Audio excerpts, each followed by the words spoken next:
إن الحمد لله نحمده ونستعينه ونستغفره ونعوذ بالله من شرور أنفسنا ومن سيئات أعمالنا من يهده الله فلا مضل له ومن يضلل فلا هادي له أشهد أن لا إله إلا الله وحده لا شريك له وأشهد أن محمدا عبده ورسوله أما بعد فإن خير الحديث كتاب الله وخير الهدي هدي محمد صلى الله عليه وسلم وشر الأمور محدثاتها وكل محدثة بدعة وكل بدعة ضلالة وكل ضلالة في النار۔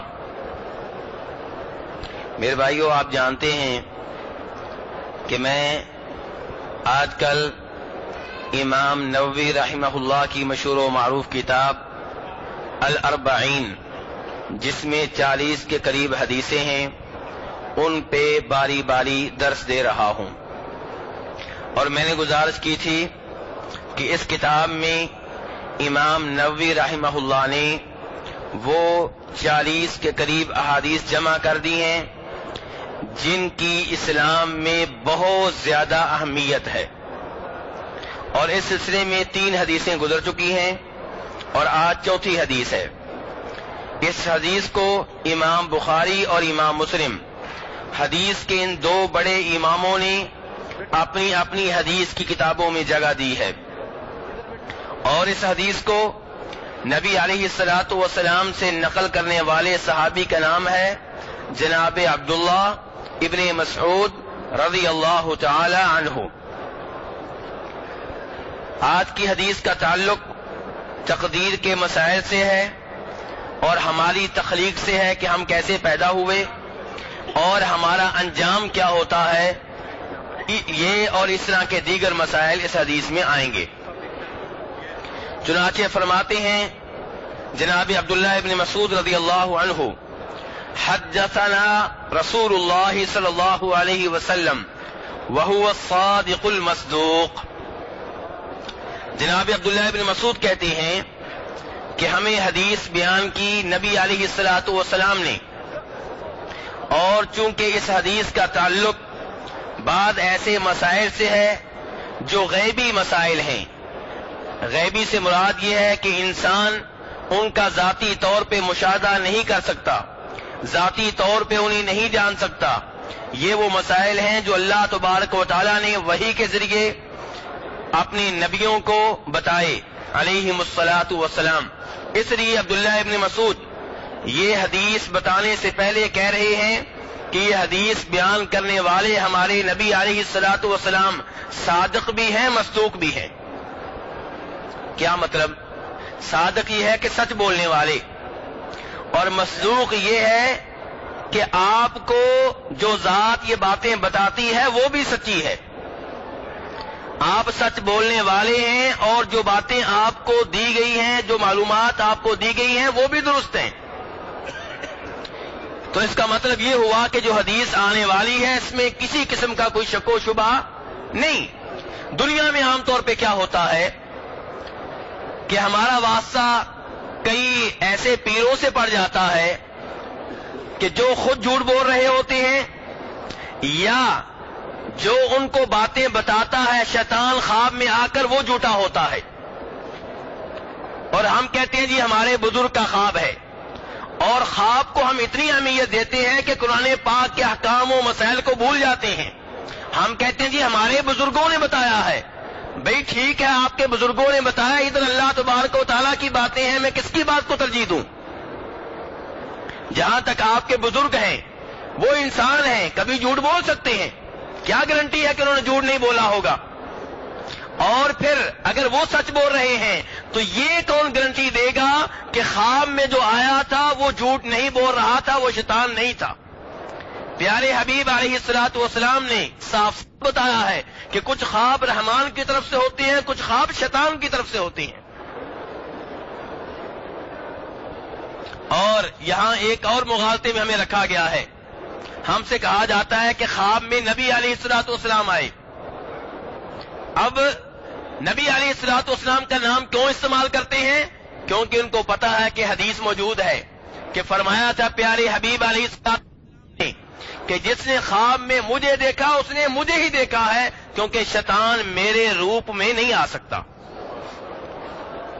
حدیث بالکل صحیح ہے، شک و شبہ سے بالا تر ہے، لیکن یہاں پہ دو مسئلے ہیں۔ پہلا مسئلہ کہ کیا یہ بزرگ سچ بول رہے ہیں؟ کون یہ گارنٹی دے گا؟ کوئی نہیں دے سکتا۔ یہ گارنٹی تو صرف نبیوں کے بارے میں ہے علیہم الصلاۃ والسلام۔ اور اس کے بعد دوسرا مسئلہ یہ شروع ہوتا ہے کہ نبی علیہ الصلاۃ والسلام نے یہ فرمایا ہے کہ جس نے خواب میں مجھے دیکھا اس نے مجھے ہی دیکھا ہے، اور جس نے آپ کو دیکھا ہی نہیں دیکھا ہی کسی اور کو ہے۔ شیطان آپ کی شکل میں نہیں آ سکتا، بالکل پکی بات ہے، لیکن کسی اور شکل میں آ کر جھوٹ بول کے کہہ سکتا ہے کہ میں تمہارا نبی بول رہا ہوں۔ اسی لیے کئی دفعہ لوگوں نے دعویٰ کیا کہ خواب میں مجھے نبی علیہ الصلوۃ والسلام ملے ہیں۔ ان سے پوچھا گیا ذرا حلیہ تو بتاؤ، نبی علیہ الصلوۃ والسلام کی شکل و صورت تو بتاؤ۔ کہنے لگے آپ کی داڑھی دودھ کی طرح سفید تھی۔ اب آپ تو کہیں گے ماشاء اللہ سبحان اللہ، لیکن نہیں، غلط، کیونکہ نبی علیہ الصلوۃ والسلام کی داڑھی سیاہ تھی، آپ کے وہ بال جو سفید تھے 11-20 سے زائد نہیں تھے۔ اور یہ کہہ رہے ہیں کہ جس کو میں نے خواب میں دیکھا ہے اس کی داڑھی دودھ کی طرح سفید تھی۔ نہیں میرے بھائیوں، تو یہاں سے پتا چل گیا کہ کوئی اور خواب میں آیا تھا، کوئی اور خواب میں آیا تھا، دھوکہ دے گیا ہے، دھوکہ دے گیا ہے۔ تو اس لیے میرے بھائیوں ان خوابوں میں نہ آیا کریں۔ اللہ تبارک و تعالیٰ نے جب دین مکمل کیا تھا اور کہا تھا الیوم اکملت لکم دینکم، اللہ نے یہ نہیں کہا تھا کہ میں نے 90% دین دے دیا ہے، 10% خوابوں کے ذریعے مکمل کر لینا۔ نہیں، اللہ نے کہا تھا دین میں نے مکمل دے دیا ہے۔ اب جو خواب آتے ہیں اگر وہ خواب قرآن و حدیث کے مطابق ہوں تو ٹھیک ہے، ہم اس لیے مانتے ہیں کہ قرآن نے بتایا ہے، اس لیے نہیں کہ خواب نے بتایا ہے۔ اور اگر قرآن و حدیث کے خلاف ہیں تو خواب کو ہم چھوڑ سکتے ہیں، قرآن و حدیث کو نہیں چھوڑ سکتے۔ اور نبی علیہ السلام کا معاملہ کیا ہے؟ عبداللہ بن مسعود کیا کہہ رہے ہیں؟ الصادق المصدوق، کہ آپ خود بھی سچے اور جو معلومات آپ کو دی جاتی ہیں وہ بھی درست، نہ آپ میں کوئی شک و شبہ، نہ ان معلومات میں کوئی شک و شبہ جو آپ دیتے ہیں۔ وما ينطق عن الهوى ان هو الا وحی یوحى۔ اور میرے بھائیو عجیب بات یہ ہے، خوابوں کا ذکر چھڑا ہے تو کم از کم یہ معاملہ صاف کر دوں۔ عجیب بات یہ ہے کہ اتنے خواب صحابہ کرام رضوان اللہ علیہم اجمعین کو پوری زندگی میں نبی علیہ الصلوۃ والسلام کے بارے میں نہیں آئے ہوں گے جتنے ایک دن میں آج کے بزرگ بیان کر دیتے ہیں کہ ہم نے نبی علیہ الصلوۃ والسلام کو خواب میں دیکھا ہے۔ کیا صحابہ کرام کی ولایت میں ان کی بزرگی میں کوئی شک و شبہ ہے؟ یقیناً کوئی شک و شبہ نہیں ہے، لیکن نہ وہ جھوٹ بولتے تھے اور نہ شیطان کے لیے ان سے جھوٹ بولنا آسان تھا۔ اور آج کل یہ چیز عام ہے، جو اٹھتا ہے کہتا ہے کہ نبی علیہ الصلوۃ والسلام میرے پاس آئے، کوئی کہتا ہے کہ آپ نے مجھے نمازیں معاف کر دیں، کوئی کہتا ہے کہ مجھے خواب میں حکم ملا تھا فلاں مرید کے بچے کو قتل کیا جائے، کوئی کہتا ہے کہ مجھے شریعت بالکل مجھ سے اٹھا لی گئی ہے، میں اللہ تک پہنچ چکا ہوں۔ عجیب و غریب باتیں ہیں، اور ہم ہیں کہ ان باتوں کے اوپر یقین کر لیتے ہیں۔ نہیں میرے بھائیوں، ایسی بات نہیں ہے۔ تو یہاں پہ جو حدیث بیان کرنے چلا ہوں یہ کون بیان کر رہے ہیں؟ الصادق المصدوق صلی اللہ علیہ وسلم۔ اور آپ فرماتے ہیں ان احدکم یجمع خلقہ فی بطن امہ 40 یوما نطفہ، فرمایا تم جتنے بھی لوگ ہو تم میں سے ہر کوئی اپنی ماں کے پیٹ میں 40 دن تک بطور نطفہ، بطور منی کے قطرے کے رہا ہے۔ انسان کو اس کی حقیقت بتائی جا رہی ہے۔ تکبر کرنے والے، فخر کرنے والے اپنی برادری پہ، اپنے علاقے پہ، اپنے خاندان پہ، اپنے کاروبار پہ اپنی حقیقت کو جان، تیری حیثیت کیا ہے۔ اور آج تو باتیں کرتا ہے، تو یہ کہتا ہے کہ میں جب فوت ہو جاؤں گا میں مٹی بن جاؤں گا، پھر مجھے کون اٹھائے گا؟ وہی اللہ اٹھائے گا جس نے منی کے قطرے سے تجھے پیدا کیا تھا۔ فرماتے ہیں پیارے حبیب علیہ الصلوۃ والسلام کہ تم میں سے ہر کوئی اپنی ماں کے پیٹ میں 40 دن تک بطور نطفہ کے رہا ہے۔ ثم يكون علقة مثل ذلك، فرمایا پھر 40 دن جب ختم ہو گئے، اگلے 40 دن شروع ہو گئے، دوسرا مرحلہ شروع ہو گیا۔ اس مرحلے میں وہ نطفہ جمع ہوا خون بن چکا ہے۔ کیا بن چکا ہے میرے بھائیو؟ جمع ہوا خون، جامد خون۔ کتنے دن ہو گئے؟ 80۔ فرمایا تیسرا مرحلہ شروع ہو گیا۔ تیسرے مرحلے میں وہ جامد خون اب گوشت کا ٹکڑا بن چکا ہے، لوتھڑا بن چکا ہے، اور یہ مرحلہ بھی 40 دن کا ہے۔ کتنے دن ہو گئے؟ 120۔ 80 سے لے کر 120، یہ 80 سے 120 دنوں کے دوران انسان کی شکل و صورت بنتی ہے، چہرہ بنتا ہے، ہاتھ بنتے ہیں، پاؤں بنتے ہیں۔ اس لیے 80 دنوں کے بعد اگر حمل ساقط ہو جائے تو اس کو دیکھنا چاہیے شکل و صورت بن چکی ہے کہ نہیں بنی۔ اگر شکل و صورت بن چکی ہے اور حمل ساقط ہوا ہے تو اس عورت کا کیا حکم ہے؟ اسے جو خون آیا وہ کون سا خون ہے؟ یہ نفاس کا خون ہے، نماز نہیں پڑھے گی۔ اس کا حکم وہی ہے جو حیض کے خون کا ہوتا ہے۔ اور اگر ابھی شکل و صورت نہیں بنی تھی پھر یہ نفاس کا خون نہیں ہے، پھر یہ گندا خون ہے، فاسد خون ہے، اور اس کو دھو کے عورت نماز پڑھے گی۔ جب 120 دن ہو جاتے ہیں تب جا کے روح پھونکی جاتی ہے۔ ثم يرسل الیہ الملک، فرماتے ہیں پیارے حبیب علیہ الصلوۃ والسلام اب اس کی طرف فرشتے کو بھیجا جاتا ہے۔ فینفخ فیہ الروح، وہ فرشتہ اس لوتھڑے میں آ کر پھونکتا ہے، روح پھونکتا ہے، روح داخل کرتا ہے۔ اور میرے بھائیوں، غیب کا دعویٰ کرنے والے ان کو پتہ نہیں چلتا کہ کب روح پھونک دی گئی ہے، کسی کو پتہ نہیں چلتا، اس عورت کو پتہ نہیں چلتا، اس کے خاوند کو پتہ نہیں چلتا، باقی بچوں کو پتہ نہیں چلتا۔ پھر کوئی ایسا دن آتا ہے اچانک عورت محسوس کرتی ہے کہ حرکت ہو رہی ہے، تب جا کے اسے پتہ چلتا ہے۔ اس سے پہلے اس عورت کو بھی معلوم نہیں ہے کہ فرشتہ آ کے جا چکا ہے۔ یہ باتیں جانتا ہے تو کون جانتا ہے؟ میرا رب جانتا ہے، جو تنہا عالم الغیب ہے، جس کے سوا کوئی عالم الغیب نہیں۔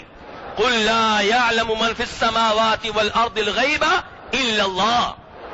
مجھے افسوس ہوتا ہے ان بھائیوں کے اوپر جو قرآن پاک پڑھتے ہیں، قرآنی آیات سنتے ہیں، جن میں میرا رب صاف صاف کہتا ہے کہ عالم الغیب صرف میں ہوں، نہ آسمان والوں میں کوئی عالم الغیب ہے، نہ زمین والوں میں کوئی عالم الغیب ہے۔ پھر وہ آ کے اصرار کرتے ہیں نہیں جی فلاں نبی عالم الغیب ہے، فلاں فرشتہ عالم الغیب ہے، فلاں جن عالم الغیب ہے۔ نہیں، اللہ کی قسم، اللہ کے سوا کوئی عالم الغیب نہیں ہے۔ ہمارا عقیدہ بالکل مستحکم ہے، ہمیں اپنے رب کی بات پہ 100% یقین ہے۔ ان بزرگوں کو جھٹلا سکتے ہیں، ان پیروں کو جھٹلا سکتے ہیں، اپنے رب کو نہیں جھٹلا سکتے۔ اور جن کا آگے سے اصرار ہے کہ نہیں دوسرے بھی عالم الغیب ہیں، وہ سوچیں کس کو جھٹلا رہے ہیں، کس کو جھٹلا رہے ہیں۔ وہ اللہ تو بار بار قرآن پاک میں کہے کہ میرے سوا کوئی عالم الغیب نہیں۔ تو بہرحال میرے بھائیوں، یہ روح ہے، روح پھونک دی گئی ہے۔ اب روح، خود روح کیا ہے؟ سائنس کا دعویٰ کرنے والا، ٹیکنالوجی کا دعویٰ کرنے والا انسان آج بھی روح کے بارے میں کچھ نہیں بتا سکتا۔ اللہ نے کہا تھا آج سے 400 سال پہلے قرآن پاک میں آیت نازل ہوئی تھی، وَيَسْأَلُونَكَ عَنِ الرُّوحِ قُلِ الرُّوحُ مِنْ أَمْرِ رَبِّي وَمَا أُوتِيتُم مِّنَ الْعِلْمِ إِلَّا قَلِيلًا، کہ روح میرے رب کی شان ہے، تمہیں اس کے بارے میں بہت کم معلومات ہیں۔ آج تک کوئی روح کو دیکھ نہیں سکا، کوئی روح کی جسامت کے بارے میں نہیں بتا سکتا، اس کی لمبائی کے بارے میں نہیں بتا سکتا، اس کی چوڑائی کے بارے میں نہیں بتا سکتا، اس کے رنگ کے بارے میں کوئی بات نہیں کر سکتا، کیسے آتی ہے کیسے جاتی ہے کسی کو کچھ پتا نہیں ہے۔ معلوم ہے تو میرے رب کو معلوم ہے۔ تو میرے بھائیوں، اب روح پھونک دی گئی ہے، اب وہ فرشتہ اسے آرڈر ملتا ہے کہ اس کے بارے میں 4 چیزیں نوٹ کر لو، 4 چیزیں اس کے بارے میں نوٹ کر لو، تحریر کر لو۔ نمبر 1، بکتب رزق ہی، اس کا رزق لکھ لو، کتنا رزق اسے ملے گا، دنیا میں رہ کے اس نے کتنے لباس تبدیل کرنے ہیں، کتنے کپڑے اس نے پہننے ہیں، کتنا کھانا اس نے کھانا ہے، کتنا پانی اس نے پینا ہے، کس گھر میں رہنا ہے، کہاں کہاں اس نے منتقل ہونا ہے، یہ ساری چیزیں تحریر کر لی جاتی ہیں۔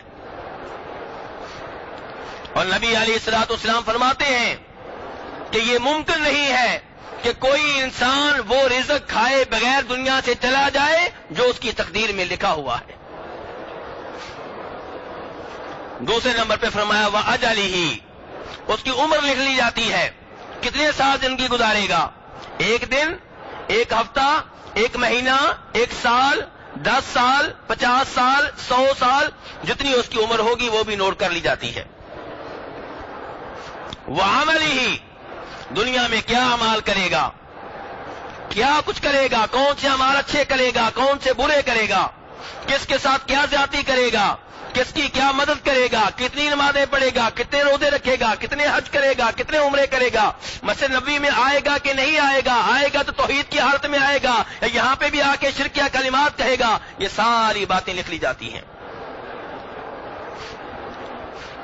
وَشَقِيٌّ أَوْ سَعِيدٌ، یہ بھی لکھ لیا جاتا ہے کہ اس کا انجام کیا ہوگا، سعید ہوگا، خوشبخت ہوگا، جنت میں جانے والا ہوگا، یا شقی بدبخت ہوگا، جہنم میں جانے والا ہوگا۔ یہ 4 چیزیں لکھ لی گئی ہیں میرے بھائیوں، اور میں نے چند دن پہلے گزارش کی تھی کہ ہم سب کو معلوم ہے کہ رزق بھی لکھا ہوا ہے، عمر بھی لکھی ہوئی ہے، اعمال بھی لکھے ہوئے ہیں، انجام بھی لکھا ہوا ہے، لیکن رزق کی باری آتی ہے، ہم اسباب اختیار کرتے ہیں، صبح اٹھتے ہیں، گھر سے نکلتے ہیں، محنت مزدوری کرتے ہیں، کام تلاش کرتے ہیں، دکان کھولتے ہیں، دفتر میں جاتے ہیں، لیکن جب نماز کی باری آتی ہے تو پھر تقدیر کے بہانے کرتے ہیں۔ جب حج کی باری آتی ہے کہ میری قسمت میں لکھا ہوگا تو حج کر لوں گا، کیوں روزانہ مجھے تبلیغ کرتے ہو، میری قسمت میں نمازیں لکھی ہوں گی تو میں پڑھ لوں گا، کیوں روزانہ میرے کان کھاتے ہو۔ رزق کی باری کیوں نہیں کہتے کہ دکان بیٹا آج نہیں کھولیں گے، آج کے بعد نہیں کھولیں گے، جو رزق آنا ہوا گھر میں آ جائے گا، کاروبار ختم کر دیتے ہیں، دفتر میں آئندہ نہیں جاؤں گا، جو رزق ملنا ہوا مل جائے گا، نہیں، وہاں پہ بہانے نہیں کرتا ہے۔ کوئی گھر میں بیمار ہو جائے، کسی کا ایکسیڈنٹ ہو جائے، پانی کی طرح پیسہ بہاتے ہیں، علاج ہونا چاہیے، اس ڈاکٹر کے پاس، اس ڈاکٹر کے پاس، اس ہاسپٹل میں، اس ہاسپٹل میں، اس ملک میں، اس ملک میں، علاج کی خاطر کہ زندگی بچنی چاہیے، میرا بیٹا بچ جائے، میری بیگم بچ جائے، وہاں نہیں کہتے کہ پیسہ ضائع نہیں کروں گا، وقت ضائع نہیں کروں گا، سفر نہیں کروں گا، زندگی لکھی ہوئی تو مل جائے گی ورنہ نہ صحیح۔ تو میرے بھائیوں، اس لیے تقدیر کو اس وقت استعمال کریں جب آپ کے اوپر کوئی مصیبت آئے۔ شریعت نے یہ کہا ہے کہ مصیبت آ گئی، ایکسیڈنٹ ہو گیا، دکان جو جلنا تھی جل گئی، مکان جو گرنا تھا گر گیا، اب اس کے بعد کہیں بھئی میں جو بھی کر لیتا یہ کام ہو کے رہنا تھا، اب صبر کریں، یہ سوچ کر کے تقدیر میں لکھا ہوا تھا لِكَيْ لَا تَأْسَوْا عَلَى مَا فَاتَكُمْ وَلَا تَفْرَحُوا بِمَا آتَاكُمْ۔ اللہ کہتے ہیں تقدیر ہم نے پہلے ہی لکھ لی ہے، اس لیے جو چیز ہاتھ سے نکل جائے اس کے اوپر افسوس نہ کرو، اور جو نعمت ملے اس کے اوپر اتراؤ نہیں، یہ نہ کہو میرا کمال ہے، میرا ہنر ہے، خاندانی ہمارا فن ہے، نہیں، کہو اللہ نے دیا ہے، اللہ نے لکھا ہوا تھا، اللہ نے دے دیا ہے۔ نبی علیہ الصلوۃ والسلام اس کے بعد فرماتے ہیں فَوَالَّذِي لَا إِلَٰهَ غَيْرُهُ، کہ اس ذات کی قسم جس کے سوا کوئی معبود برحق نہیں ہے۔ صحابہ کرام صبح و شام اللہ کی قسمیں اٹھاتے نظر آتے ہیں، اور ہمارا معاشرہ صبح و شام غیر اللہ کی قسمیں اٹھاتا نظر آتا ہے۔ کوئی نبی علیہ الصلوۃ والسلام کی قسم اٹھا رہا ہے، کوئی رزق کی قسم اٹھا رہا ہے، کوئی محبوبہ کے سر کی قسم اٹھا رہا ہے، کوئی والدہ کی قسم اٹھا رہا ہے، کوئی اولاد کی قسم اٹھا رہا ہے، کوئی والد کی قسم اٹھا رہا ہے، اور پیارے حبیب علیہ السلام کہہ رہے ہیں لا تحلفوا بآبائکم، اپنے آباء و اجداد کی قسمیں نہ اٹھایا کرو، من کان حالفا فلیحلف باللہ او لیصمت، جس نے قسم اٹھانی ہو رب کی قسم اٹھائے، ورنہ قسم نہ اٹھائے، خاموش رہے۔ تو یہاں پہ نبی علیہ السلام کس کی قسم اٹھا رہے ہیں؟ اللہ تبارک و تعالیٰ کی، کہ اس ذات کی قسم جس کے سوا کوئی معبود برحق نہیں ہے۔ قسم اٹھانے کے بعد آپ کو اہم بات بتانے والے ہیں، نبی علیہ السلام قسم نہ بھی اٹھائیں تو آپ کی بات شک و شبہ سے بالا تر ہے، لیکن یہاں پہ آپ کو ایسی بات بتانے والے ہیں جو اتنی اہم ہے کہ اس سے پہلے آپ نے قسم اٹھائی ہے رب العالمین کی۔ قسم اٹھا کے آپ کہتے ہیں کہ تم میں سے کئی ایسے ہوتے ہیں جو جنتیوں والے اعمال کرتے رہتے ہیں، ان احدکم لیعمل بعمل اہل الجنہ حتی ما یکون بینہ وبینہا الا ذراع فیسبق علیہ الکتاب۔ فرمایا تم میں سے کئی لوگ ایسے ہوتے ہیں جو لوگوں کی نگاہ میں جنتیوں والے عمل کرتے رہتے ہیں، اور کئی لوگوں کے فتوے بھی آ جاتے ہیں کہ یہ تو پکا جنتی ہے، یہ پکا ولی ہے، یہ پکا پیر ہے، یہ پکا بزرگ ہے۔ نہیں ہم رب سے ڈرتے کہ یہ رب کا اختیار ہے کہ سرٹیفکیٹ دے کہ یہ جنتی ہے، یہ جہنمی ہے، یہ ولی نہیں ہے۔ آپ یہ تو کہہ سکتے ہیں کہ یہ آدمی بظاہر ولی لگتا ہے، مجھے محسوس ہوتا ہے، لیکن مکمل گارنٹی دے دینا نہیں میرے بھائیو، یہ اللہ کے اختیار کو چیلنج کرنے کے مترادف ہے۔ نبی علیہ السلام اس حدیث میں فرما رہے ہیں کہ تمہارے سامنے کوئی آدمی بظاہر جنتیوں والے اعمال کرتا رہتا ہے حتیٰ کہ اس کے جنت کے درمیان ایک ہاتھ کا فاصلہ رہ جاتا ہے، اور پھر وہ کوئی ایسا جہنمیوں والا عمل کرتا ہے کہ اس گندے کام کی وجہ سے، برے کام کی وجہ سے جہنم کی آگ میں داخل ہو جاتا ہے۔ بخاری مسلم کی حدیث ہے، دنیا والے اسے ولی کہتے رہے، دنیا والے اسے بزرگ کہتے رہے، دنیا والے اسے جنتی سمجھتے رہے، اور اللہ نے اسے جہنم میں بھیجا ہے۔ اس لیے میرے بھائیو یہ حدیث ابھی مکمل کروں گا، بلکہ پہلے مکمل کر لوں پھر وضاحت کروں گا۔ فرمایا اور اسی طرح ایک آدمی لوگوں کی نگاہوں میں جہنمیوں والے عمل کرتا رہتا ہے حتیٰ کہ اس کے اور جہنم کے درمیان ایک ہاتھ کا فاصلہ رہ جاتا ہے، اور پھر وہ جنتیوں والا ایسا کوئی آخری وقت پہ عمل کر جاتا ہے کہ اللہ تبارک و تعالیٰ اس کی وجہ سے اسے جنت میں بھیج دیتے ہیں۔ میرے بھائیو یہ کفر کے فتوے بھی چھوڑ دیں، یہ ولایت کے فتوے بھی چھوڑ دیں۔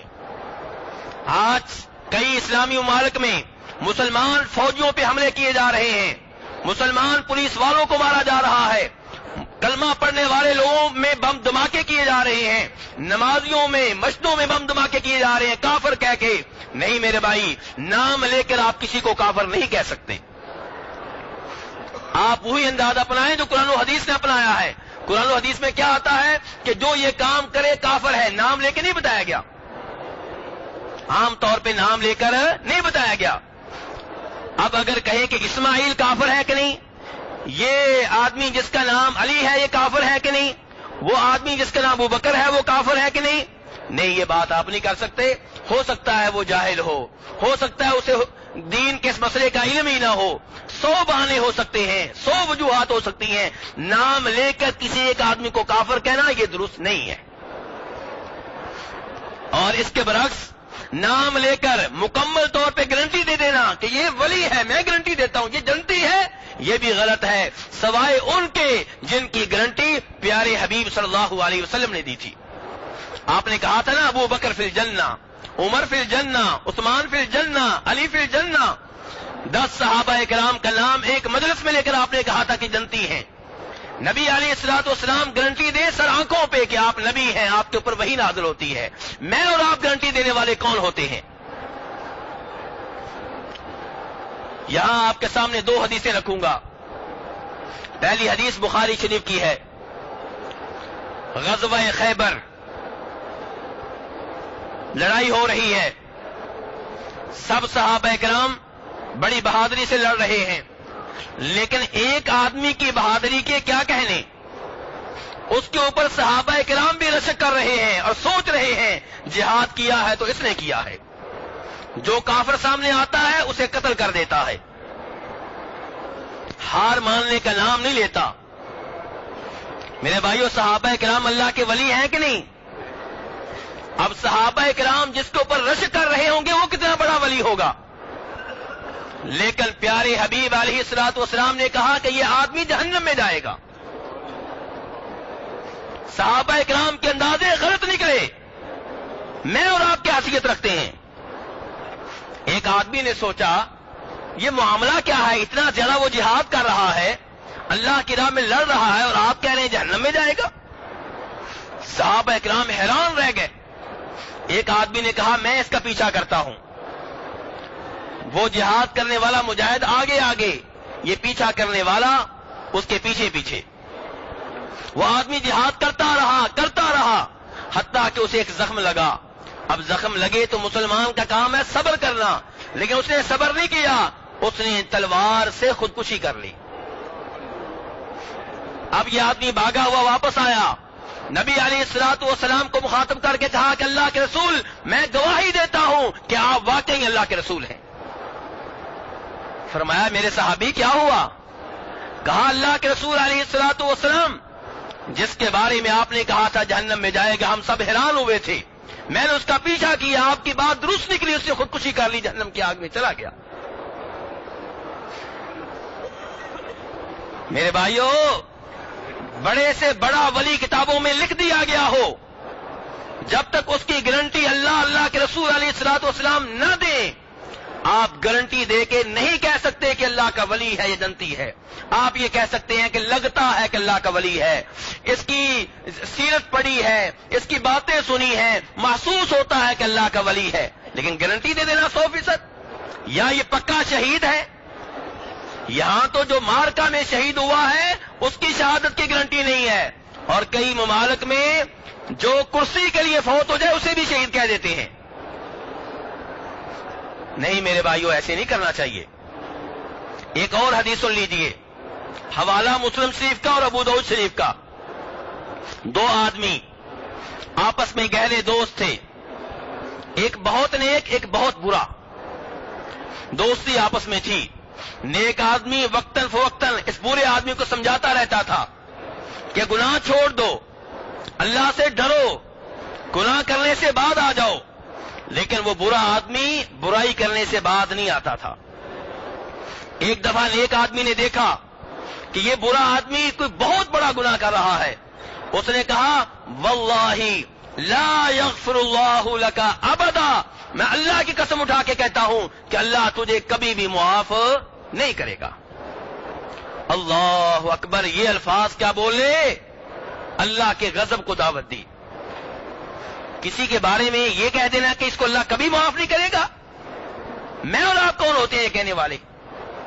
اللہ تبارک و تعالیٰ نے کہا جاؤ، اس سے کہا جس نے کہا تھا اللہ اسے کبھی معاف نہیں کرے گا، تم کون ہوتے ہو میری طرف سے قسم اٹھا کے کہنے والے کہ میں اسے معاف نہیں کروں گا؟ جاؤ، میں نے اسے معاف کر دیا، تمہیں جہنم میں بھیج رہا ہوں۔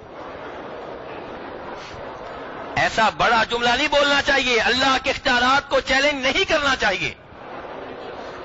یہ میرے رب کا حق ہے، جس کو چاہے جنت میں بھیجے، جس کو چاہے جہنم میں بھیجے۔ تو میرے بھائیوں، خلاصہ کلام یہ بھی اسے نکلا کہ غیبی دعوے نہیں کرنے چاہیے، غیب کا علم صرف اللہ تبارک و تعالیٰ کے پاس ہے۔ خود نبی علیہ الصلوۃ والسلام، بخاری شریف کی حدیث ہے، بخاری شریف کی حدیث ہے، روز قیامت جب حوض کوثر سے پانی پلا رہے ہوں گے اپنے امتیوں کو، تو آپ کی امتیوں کی نشانی کیا ہوگی؟ وضو کے اعضاء چمک رہے ہوں گے، آپ کے امتی آتے چلے جائیں گے، آپ پانی پلاتے چلے جائیں گے، چند امتی آ رہے ہوں گے، انہیں روک دیا جائے گا، نبی علیہ الصلوۃ والسلام کی طرف نہیں آنے دیا جائے گا۔ نبی علیہ الصلوۃ والسلام کہیں گے کہ میرے امتی ہیں، انہیں آنے دو، کیوں روکا جا رہا ہے؟ آپ سے کہا جائے گا یہ میں نہیں کہہ رہا، یہ بخاری شریف کی حدیث ہے، خود نبی علیہ السلام نے بیان کی ہے۔ قیامت کے روز آپ سے کہا جائے گا اللہ کی طرف سے انک لا تدری ما احدثوا بعدک، آپ نہیں جانتے کہ انہوں نے آپ کے بعد دین میں کیا کیا تبدیلیاں کی تھیں. کہا جا رہا ہے آپ نہیں جانتے، آپ نہیں جانتے. میرے بھائیوں کیا پتا چلا کہ نبی علیہ الصلوۃ والسلام بھی عالم الغیب نہیں ہے، حالانکہ تمام انسانوں میں سے سب سے زیادہ علم آپ ہی کے پاس ہے. اس سب کے باوجود آپ کا علم، تمام نبیوں کا علم علیہ الصلوۃ والسلام، کل بھی بتایا تھا، پھر بتا رہا ہوں بخاری شریف کی حدیث کی روشنی میں کہ اللہ کے علم کے مقابلے میں ایک دو قطرے سے زیادہ حیثیت نہیں رکھتا. جو غیبی باتیں انبیاء کرام علیہ الصلوۃ والسلام کو بتائی گئی وہ محدود ہیں، 100، 1000، لاکھ، کروڑ. اور جو باتیں نہیں بتائی گئیں، جو چھپا لی گئیں، جو اللہ ہی کے پاس ہیں، وہ لامحدود ہیں. اس لیے میرے بھائیو اپنا عقیدہ قرآن و حدیث کے مطابق بنا لیں. اگر عقیدہ قرآن و حدیث کے مطابق ہوگا پھر میرے بھائیو اس حج کا بھی فائدہ ہے، اس عمرے کا بھی فائدہ ہے، یہ نمازیں بھی قبول ہونے کی امید ہے، وہ روزے بھی قبول ہونے کی امید ہے. اور اگر عقیدہ درست نہ ہوا تو پھر میرے بھائیو عبداللہ بن عمر رضی اللہ عنہما نے تقدیر کے منکرین سے کیا کہا تھا؟ کہا تھا احد پہاڑ کے برابر اللہ کی راہ میں سونا دے دو، اور تقدیر کے اوپر تمہارا ایمان نہ ہو اللہ تبارک تعالیٰ تمہیں جنت میں نہیں بلکہ جہنم میں بھیجے گا. اللہ تبارک تعالیٰ سے دعا ہے کہ ہمیں قرآن و حدیث کے مطابق عقیدہ اپنانے کی توفیق عنایت فرمائے. اب میرے بھائی